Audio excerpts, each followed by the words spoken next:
O convite de Jesus é para sermos seus imitadores, e o discipulado é uma ferramenta importantíssima nesse processo. Nessa série, nós estamos trabalhando justamente isso, como um ajuda o outro a crescer em conhecer a Deus e viver para a sua glória. Acompanhe conosco. Hoje nós vamos falar sobre cuidar, né? Mais um dos pontos importantes aí, né? Sobre quando nós pensamos, né? Sobre igreja local, né? Sobre pertencer à igreja. E eu vou começar de novo aqui com mais uma frase do livro, que ele diz o seguinte: nosso inimigo não é nosso irmão ou irmã. Nós devemos encorajar e ajudar uns aos outros como família.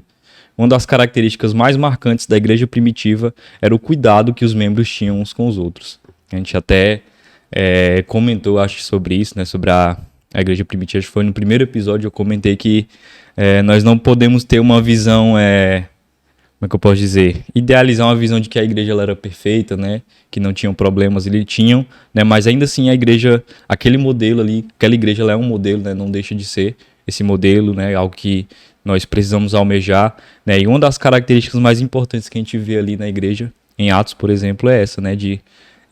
Do cuidado que eles tinham uns com os outros, né? De como isso é marcante, isso... a gente vai ver no texto, né, que eles caíram na graça do povo, né? E um dos aspectos importantes disso é esse cuidado que eles tinham uns com os outros, né?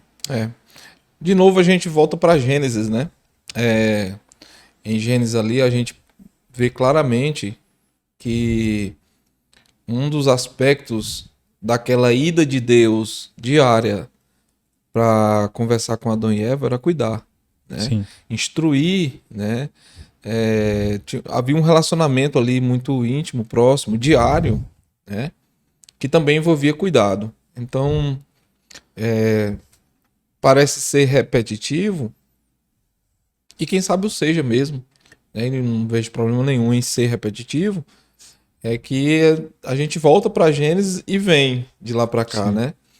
Então, todos os aspectos que a gente acaba percebendo como responsabilidade da igreja, na caminhada da igreja, elas começam lá com o próprio Deus em Gênesis, né? E cuidado era uma delas, né? E até mesmo, a gente vai falar sobre isso mais à frente, mas até mesmo quando Deus precisa tratar algo sério com eles ali em Gênesis, Sim. né? Ele faz de forma cuidadosa e amorosa, né? A disciplina de Deus, ela visa a restauração, então mesmo quando conversas necessárias são necessárias, difíceis são necessárias, Sim. né?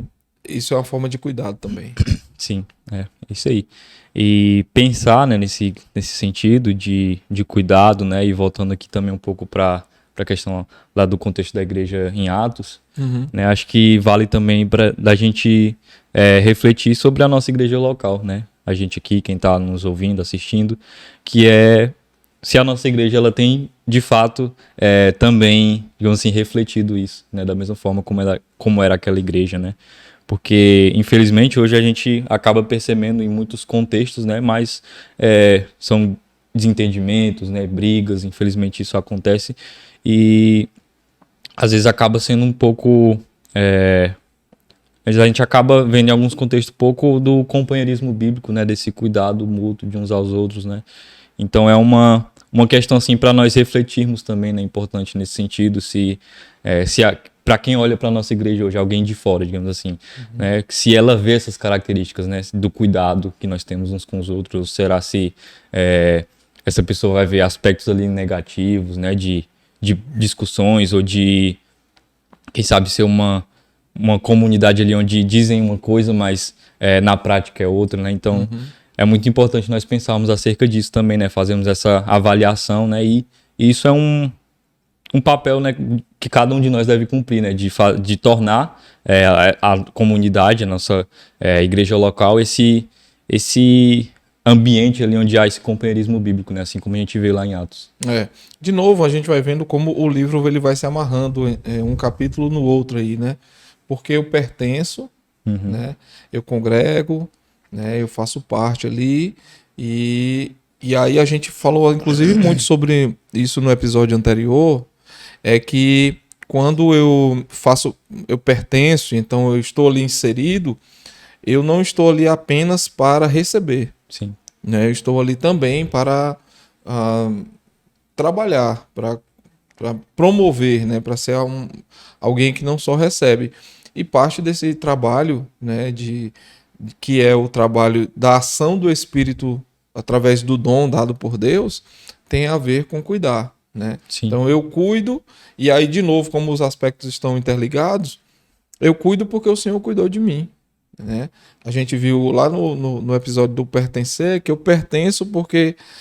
e depois a gente viu no episódio seguinte falando sobre o fato de que Deus ele atrai um inimigo, né? Deus traz para si, para perto de si, para fazer parte da sua família, Sim. um inimigo, né? Que éramos nós éramos inimigos de Deus, afastados ali.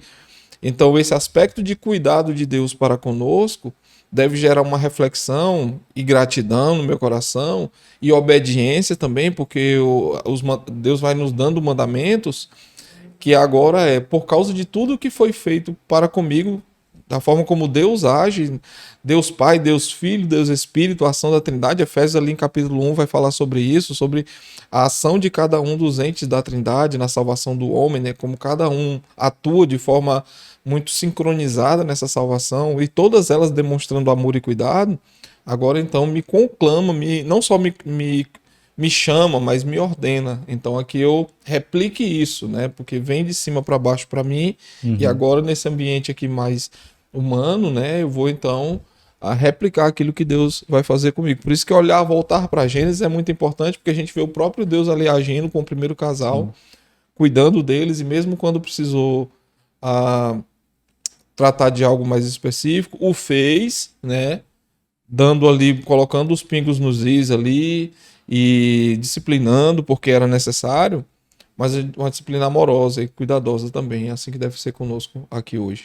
Sim, a gente até comentou também em algum dos episódios que a gente recebe o pacote completo, digamos assim, né? Nós passamos a fazer parte da família de Deus e nós temos um compromisso tanto com Deus como também com os nossos irmãos, né? Sim, então, com a comunidade. Isso.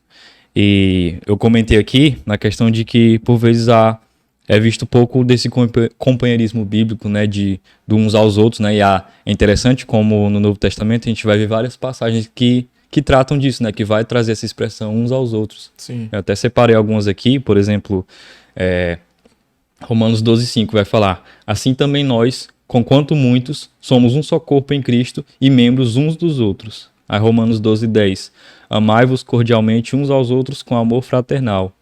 De novo, no versículo 10 ainda ele fala: preferindo-vos em honra uns aos outros. Admoestardes uns aos outros, né? Romanos 15:14, 1 Coríntios 12:25. Cooperem os membros com igual cuidado em favor uns dos outros, né? Eu separei só esses aqui, mas é uma lista muito extensa, né? Que nós temos de textos que vão falar, né? E trazer essa ideia de uns aos outros, de amar uns aos outros, de honrar uns aos outros, né? E a gente vê então como Deus ele nos chama para um grau elevado, né, de compromisso na vida dos nossos irmãos, nessa ideia de uns com os outros, né, de como isso é importante, né, para a nossa vida, né, e como Deus nos chama a isso, a assumirmos esse compromisso na vida, né, dos nossos irmãos. Sim. Nós já vivíamos de forma solitária, né? Sim. O pecado, isso foi muito evidente, de novo voltando para Gênesis, isso ficou muito evidente lá com eles, com Adão e Eva, porque aquilo que até então era algo normal e corriqueiro, né? Aquele contato diário com Deus, pós-pecado se transforma para algo totalmente contrário. Eles se afastam e se escondem, né? Então essa vida solitária, ela é um legado do pecado de Adão e Eva na nossa vida, mas que bom que Deus não nos desamparou, apesar desse desejo intenso nosso de viver uma vida solitária, de viver vidas isoladas. Deus não nos abandonou, né? Deus providenciou um mecanismo que é Cristo Jesus, o nome desse mecanismo, né? Para nos reconciliar com Ele mesmo, né? E deixarmos de viver essa vida solitária para que não só nós estávamos inseridos nesse prejuízo que era a morte eterna, como nós nunca nos livraríamos dela, Sim. né? E então ele nos atrai para fazer parte da sua família e nos presenteia, né? Porque na verdade todas as oportunidades de cuidado que Deus nos permite com alguém é um presente. Todas as oportunidades são um presente de Deus para nós, para nos lembrar e dizer assim, olha, aquilo que eu fiz com você agora tá aqui um presente para você, né? Uhum. E talvez alguém diga, em alguns casos é um presente de grego, mas por vezes Deus nos permite ter contato com pessoas difíceis para nos lembrar quão difíceis nós somos. Sim. Na verdade, nós éramos impossíveis se não fosse Deus que agisse em nosso favor. E oportunidades difíceis são situações para nos lembrar que nós somos a pessoa mais difícil. Eu sou a pessoa mais difícil. Apesar de que nunca é esse olhar. No episódio anterior você falou assim, o nosso olhar sempre visa mais o outro em detrimento de mim mesmo, né? Então, eu sou a pessoa mais difícil e mesmo sendo quem eu sou, Deus me atraiu e me cuidou de mim. Uhum. Então, nada mais justo agora que eu faça o mesmo com outras pessoas. É isso aí. E o texto de Gálatas 6, de 1 a 10, eu não vou ler aqui, mas ele nos ajuda a entender essa ideia, né, de cuidado. Né? E eu até separei um trecho aqui do que o autor fala no livro. Ele diz o seguinte: a vida cheia do Espírito Santo não consiste necessariamente em encontros poderosos, milagrosos e dramáticos, nem em experiências místicas, mas em cristãos fiéis, vivendo em alegre devoção a Cristo e uns para com os outros. Nosso papel é demonstrar o fruto do Espírito no cuidado de nossa família da fé. E quando eu estava lendo isso aqui, eu até lembrei de um outro livro, que é do Michael Horton, se eu não me engano, que o nome é Simplesmente Crente. Uhum. E ele trata justamente dessa questão, né, de como por vezes nós, na nossa cultura, nós sempre estamos ansiando ali por algo grandioso, né, algo maior, e sempre pensando nisso, né, que precisa ter algo novo ali. E é interessante como nós vemos Deus agindo por meio de pessoas comuns, né? Dando dons que são extraordinários, digamos assim, mas para pessoas que vão exercer ministérios comuns, né? Uhum. Em situações comuns do dia a dia, né? Então nós precisamos olhar também nesse sentido, né? De que, claro que é bom, né, ter essas experiências aí atípicas, né? Mas Deus também vai agindo e muito, né, nessa vida ordinária, digamos assim, né, nessa vida comum. Nós vemos ali em Atos que uma das características que era muito marcante naquela igreja é essa generosidade, né? A generosidade deles é bem significativa e não era a meu ver, né? O texto não traz tantos detalhes assim, mas não era uma coisa isolada, não era uma situação isolada, era algo comum, né? A vida deles comum tinha a ver com essa generosidade que eles tinham.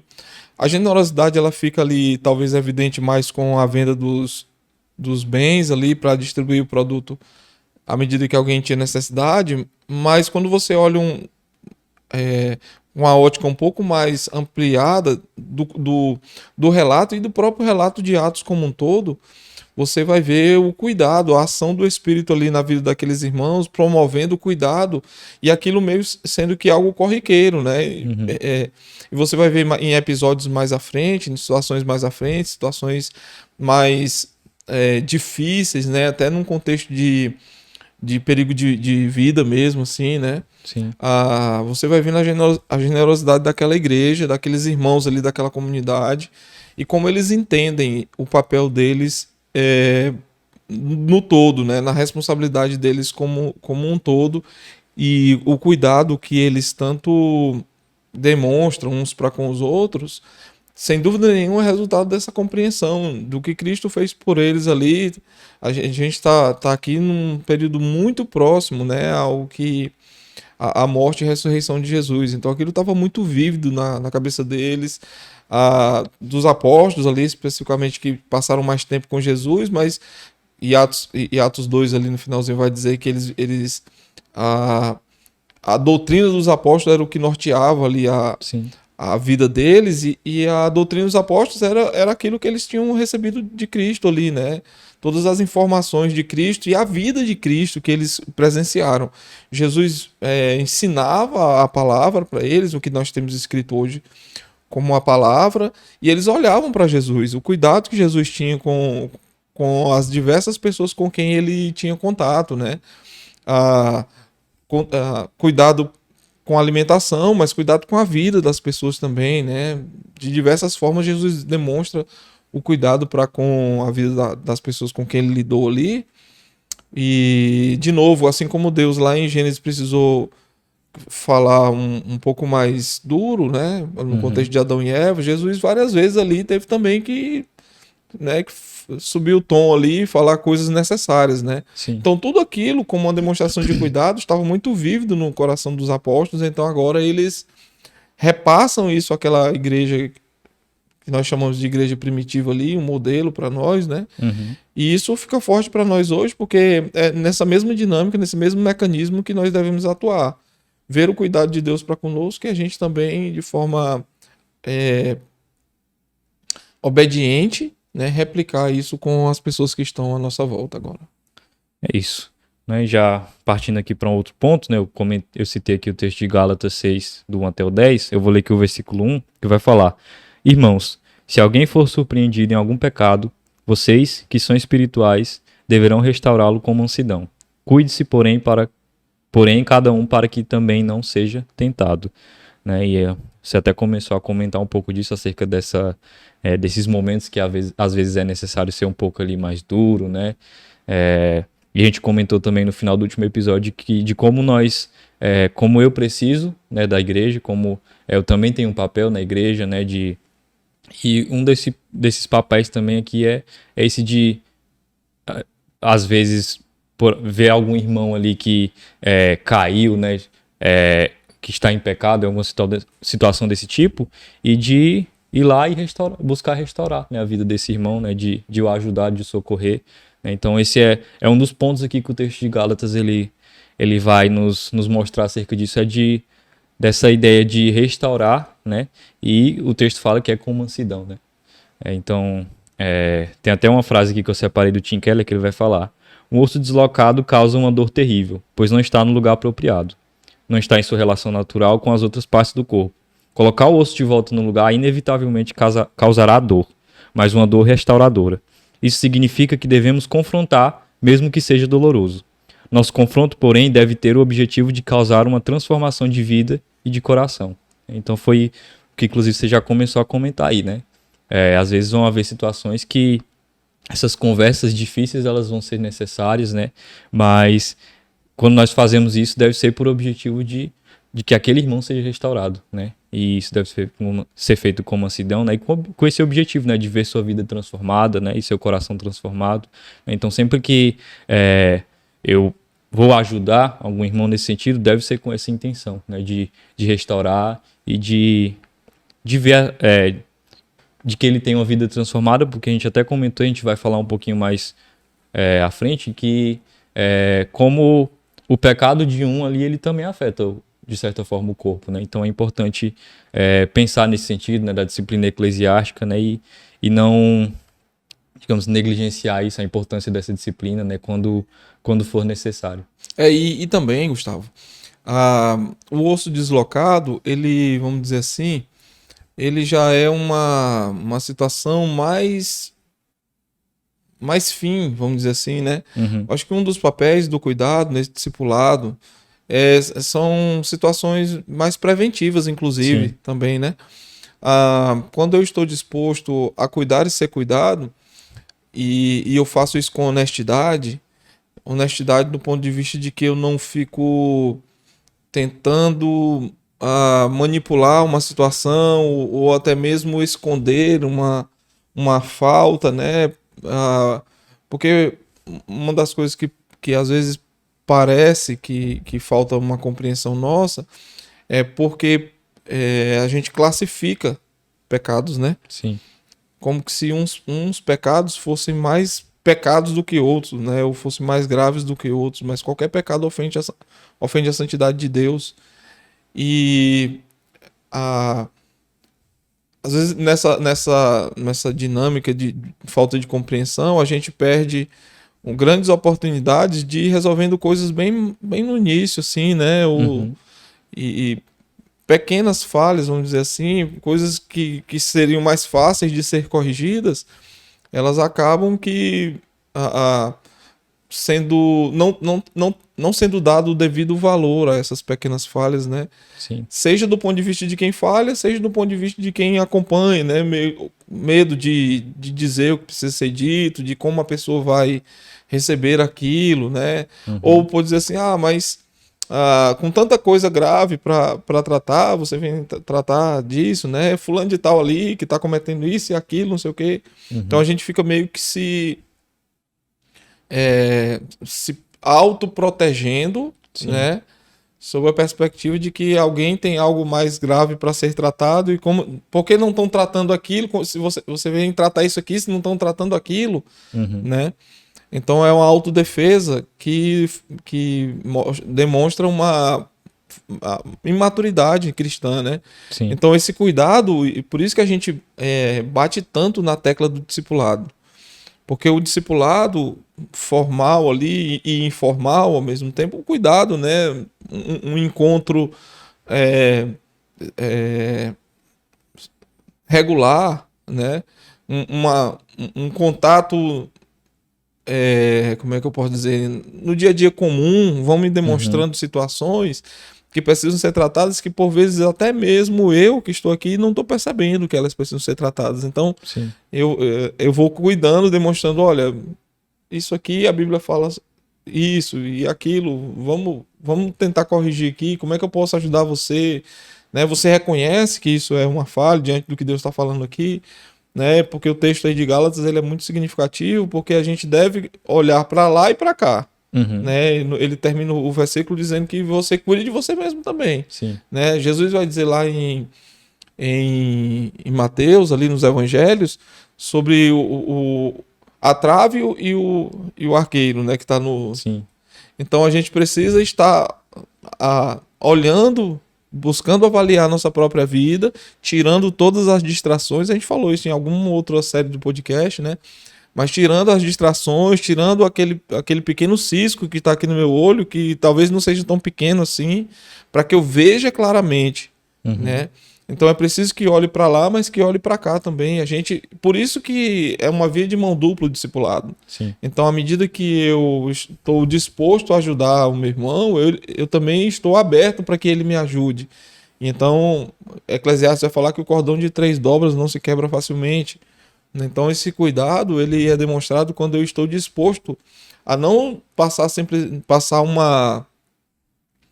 uma imagem de superioridade, ou de que eu sei mais, ou que eu sou mais isso ou mais aquilo, mas que eu sou também falho e carente e preciso que, assim como eu quero lhe ajudar, eu também quero ser ajudado nessa caminhada, né? Sim, isso aí. Né, esse texto essa fala de Jesus é até interessante também, porque às vezes ela é usada meio que a pessoa usa na tentativa de, sei lá, se defender ou algo nesse sentido, né, dizendo que o meu irmão ele não pode me julgar, né, porque ele também peca e tal, mas, né, a ideia é essa, né, de analisarmos a nossa vida, né, de buscarmos tirar essas distrações e também nós ajudarmos o nosso irmão, né, obviamente que com base nas escrituras, né? Isso é um ponto importante, a gente até falou no último episódio, né? Que a gente falando da pregação, né?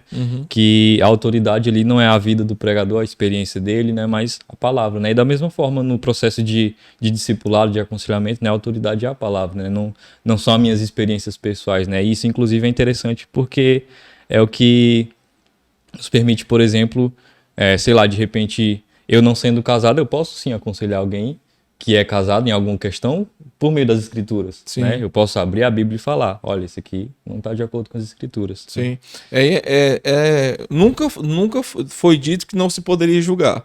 Sim. Só não pode se julgar com a ótica errada, com o critério errado. O certo é se julgar com o critério das escrituras.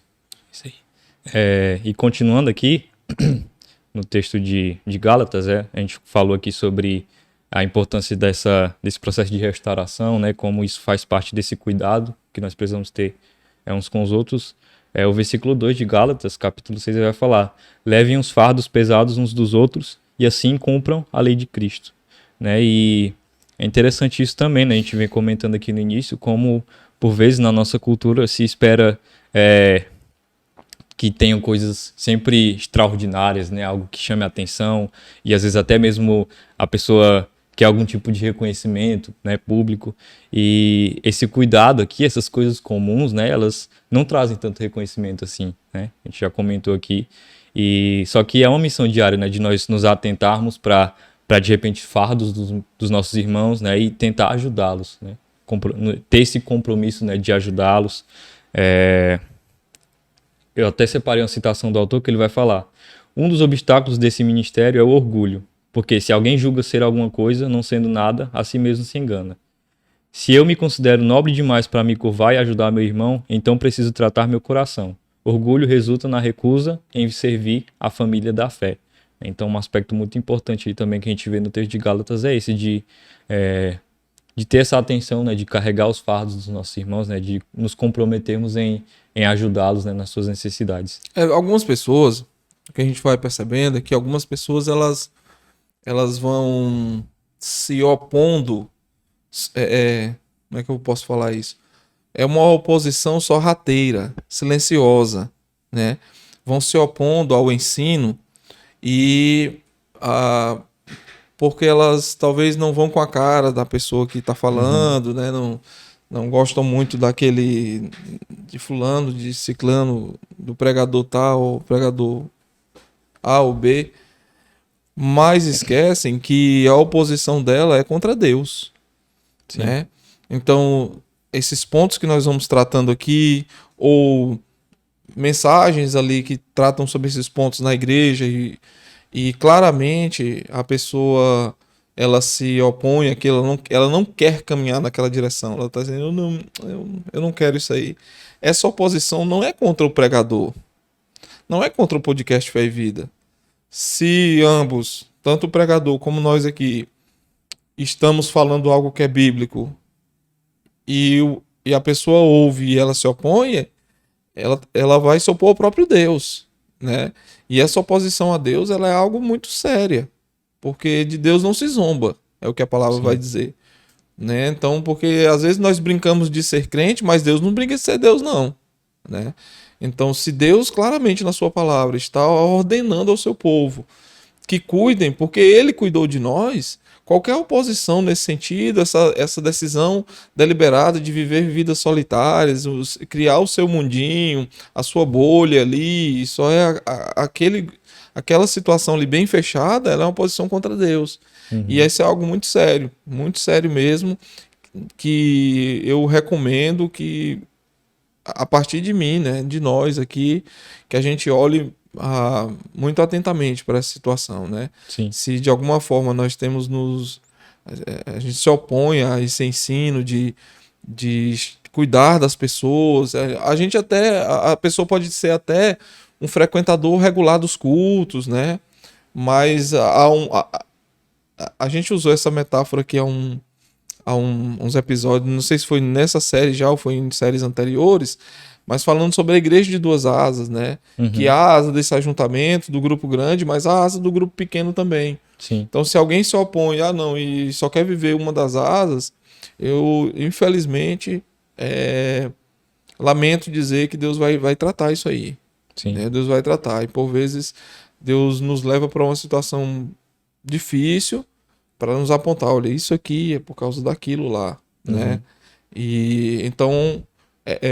a nossa recomendação é que meu irmão olhe atentamente para isso, porque cuidado, de novo, e voltando lá para quando nós começamos esse episódio aqui, ou mesmo a série, o nosso cuidado tem a ver com o nosso reconhecimento de que fomos cuidados. Sim. Diz que Deus nos cuidou, e agora, mínimo que nós podemos fazer, bem mínimo mesmo, bem nada mesmo assim, cuidar de alguém. Ou de outras pessoas, né? Sim.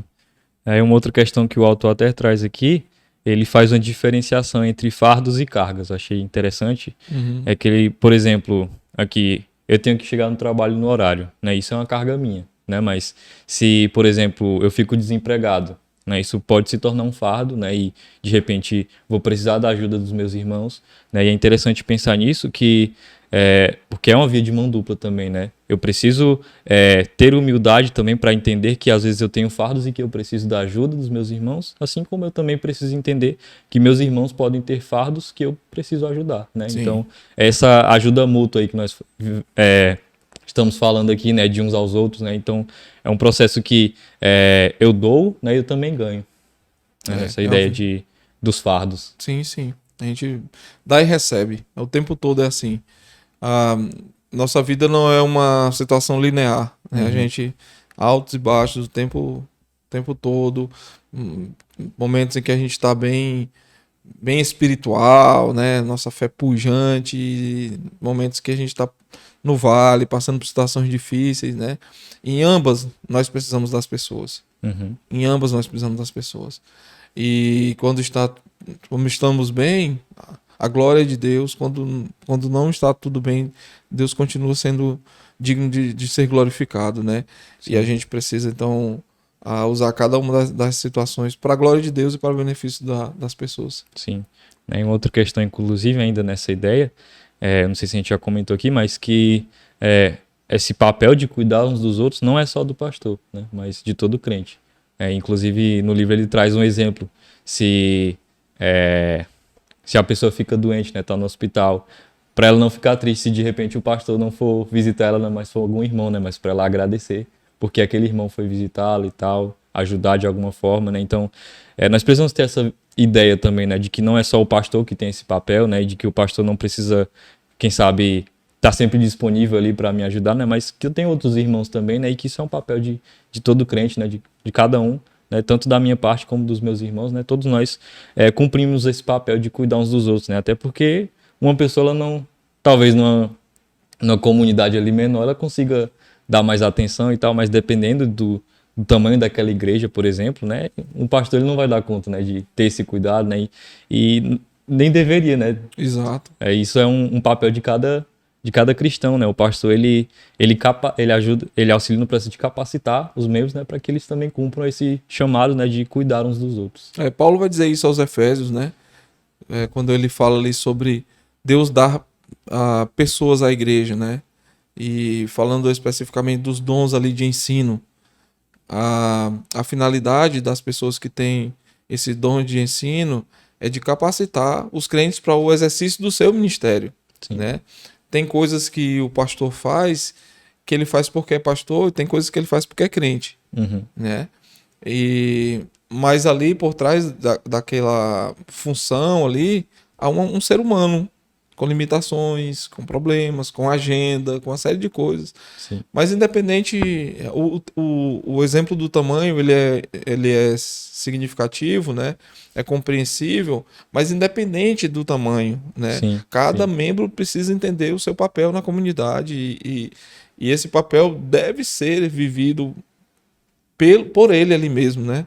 Não é que o pastor não deva fazer, não possa fazer, sim, ele pode fazer, em certo sentido ele vai fazer, como já faz tantas coisas, né? Mas é preciso que cada crente entenda seu papel no processo e então caminhe para fazer. É isso. Né? E um outro ponto aqui, eu separei mais uma citação do autor, que ele diz: quando busco mortificar o pecado em minha vida, isso inevitavelmente abençoará outros. E quando sou complacente com o pecado, isso tem um impacto negativo nos que estão à minha volta. Na realidade, é impossível pecar isoladamente, né? E foi o que eu já vinha comentando aqui algumas vezes, né, nesse ponto, de como essa nossa vida, vamos assim, privada, né? Não sei se seria mais ou menos esse termo adequado, mas a nossa busca diária, né, por conhecer da palavra, a nossa busca por Deus e por santidade, isso também impacta a nossa vida em comunidade, assim como se nós somos complacentes, né, com o pecado, isso também vai afetar de alguma forma negativamente a igreja, né? A nossa vida pessoal ela impacta diretamente, né, na vida relacional, e nós precisamos ter em mente isso também, né, e da importância, como você comentou no último episódio, de buscarmos, né, não só no culto público ali, de aprender da palavra, né, mas dia a dia, né, construir isso, né, buscar esse conhecimento, buscar essa vida de santidade, né? A busca por ajudar alguém ela é ao mesmo tempo uma busca por dizer assim, isso que você está fazendo afeta a igreja e a mim também, Uhum. né? Assim como o que eu faço afeta a igreja e a outras pessoas individualmente, né? Então, eu também devo buscar porque é como se estivesse dizendo assim, também está doendo em mim, Uhum. né? Então, eu preciso resolver isso aqui, igual a gente, quando adoece, a gente vai atrás. Dificilmente alguém adoece e diz assim, não, vou ficar aqui deitado esperando que passe por si só. Sim. É entre aspas aqui, uma mínima dor de cabeça, há uma busca ali para resolver.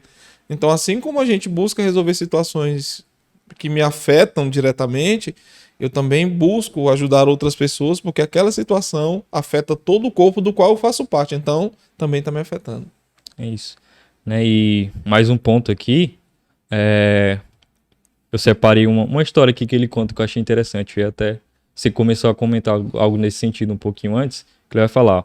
Uma mulher da congregação disse a ele: Pastor, precisamos ver mais sinais e maravilhas. Não vimos sinais e maravilhas o suficiente. E ele respondeu: Senhora, logo ali senta uma mulher que foi despejada de seu apartamento junto com seus 3 filhos.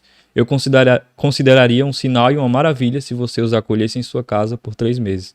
Né? E a gente precisa pensar nesse sentido também, né? Dentro de tudo aqui que a gente falou, cuidar de outras pessoas pode dar trabalho, né? Vai ser um processo, às vezes nós vamos lidar com pessoas difíceis, né? Mas como você falou, isso nos ajuda a nos lembrarmos de que nós somos pessoas difíceis também, né? E de que ainda assim Deus nos acolheu, né? E nós precisamos então buscar, né? Ter uma atitude mais prática, digamos assim, de buscar a oportunidade de abençoar outras pessoas, né? Como a gente já vem falando aqui de, quem sabe, aliviar fardos, né? Dos nossos irmãos, né? E às vezes aconselhar, né? Restaurar, né? Em algum pecado. Então, por mais que seja algo que não traga tanta visibilidade, né? Mas a gente vê como Deus age, né? Quando cada um se compromete com isso, né? E nós vemos de novo falando aqui da igreja ali em Atos, né? Eles se comprometiam com fazer essas coisas assim, comuns, né? De ajudar uns aos outros, e isso teve resultado, né? Que a gente conhece, né? Como eu já falei aqui.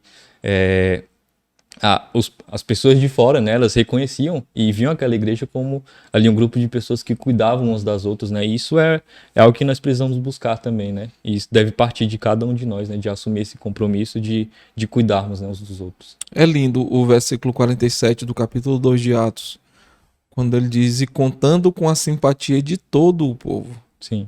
Né? Então não era de alguns, era de todo o povo. O que aqueles irmãos faziam era digno de olhar e dizer assim, tá ali uma comunidade cristã de verdade, né?